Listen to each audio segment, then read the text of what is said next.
in letting law enforcement know.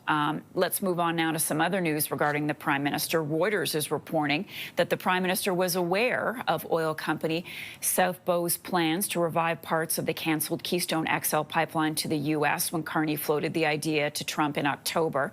South Bow is the Canadian company behind the canceled pipeline. Sources tell Reuters South Bow is considering reviving some of the line that's already built as part of an expansion project aimed at transporting more Canadian oil to the U.S. And according to the source, the Prime Minister, during his visit last fall, raised the prospect of reviving the pipeline with Donald Trump as a way to ease the tension between the two countries. A spokesperson for the PMO declining to comment, referring questions to the Department of Natural Resources. Joining me now is Dennis McConaghy, former energy executive and author of Dysfunction, Canada After Keystone XL. Good morning. Thanks so much for being with us. Good to be with you again, Marcia. What do you make of this reporting that Carney had knowledge of Keystone's plans? Well, I'm fundamentally very pleased that this concept is now out in the public domain, however that came about overnight, because I think the revival of KXL, in whatever form that takes, and I think people should understand that what was actually reported overnight is, a potential for this pipeline to take a somewhat different route on the U.S. side. But people should remember, South Bow is the entity that was formerly part of TransCanada, essentially the oil division of TransCanada, and they are the entity that hold all the assets that would be necessary, some regulatory, some engineering, et cetera, to actually effect this. And because it is probably a more incremental approach, depending on what scale people are talking about, and because it's really going to go through simply Alberta and Saskatchewan, two provinces that will be well aligned with incremental oil expansion, it is potentially a very viable alternative for moving incremental Canadian oil production from the oil sands to U.S. markets, as opposed to trying to affect what I think will be a much more complicated exercise of moving forward with a pipeline to the BC coast. Okay, so an alternative. I'm picking up on that word here. Why do you think Keystone is talking about this now?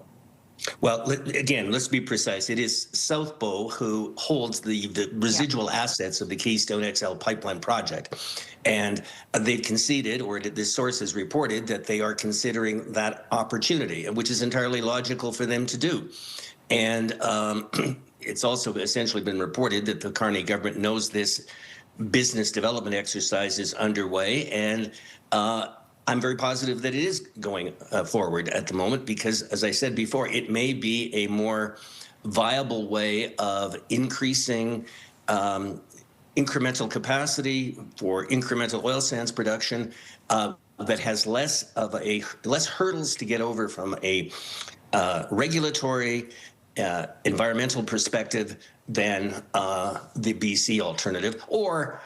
And moreover, it is also in sync with the expansion of Enbridge's existing system into the U.S. and even potentially TMX. So it is something that I think is actually a very constructive development that this has actually been disclosed. So is it something that would help? I don't want to say help us, but would it work or align well with our position right now with the U.S., Dennis? Well, I think this is what it reflects. There are some elements of the Canadian-U.S. relationship that economics always drive us together. And so there are some who contend that Asian oil markets may give higher netbacks to Canada. I've never been entirely convinced of that proposition. This is a project that would integrate Canada, or at least Western Canadian oil production, more closely to the U.S. market, a market that I think has obviously held Canada in, good stead, particularly when one considers how much oil Alberta has been able to expand over the last 10 years, despite some of the setbacks on other major infrastructure projects. So I think it's an absolutely rational economic integration. It may or may not be what satisfies those who want less of that integration, but I think this is indicative of the fundamental economics that compel that integration. Although, Marcy, I would make one other point.